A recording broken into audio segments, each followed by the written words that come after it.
Diduga mengalami gangguan jiwa, seorang pria tega membacok dua saudara kandung dan seorang warga lainnya. Akibat kejadian ini, saudara, dua korban tewas, sementara satu korban kritis dirawat di rumah sakit. Pelaku yang diketahui mengalami gangguan jiwa mengamuk dengan membawa parang. Tidak hanya itu, pelaku membacok ketiga saudara kandungnya sendiri. Namun dua korban yang merupakan warga desa Ajang Pulu, Kabupaten Bone akhirnya meninggal dunia. Sementara satu korban lainnya masih menjalani perawatan di rumah sakit. Polisi yang tiba di lokasi terpaksa melumpuhkan pelaku dengan timah panas. Pelaku pun kini telah dibawa ke Polsek untuk diserahkan ke rumah sakit jiwa. Pak Muhammad Amin.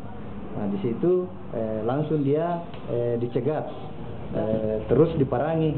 Beliau diparangi, langsung tersungkur, tidak bisa melakukan perlawanan, dan akhirnya ada berapa jumlah korban keseluruhan? Korban ada 3, Pak. Ada 3, 2 yang meninggal dunia, 1 sementara mendapat perawatan medis di rumah sakit umum. Si pelaku ini memang mengidap gangguan.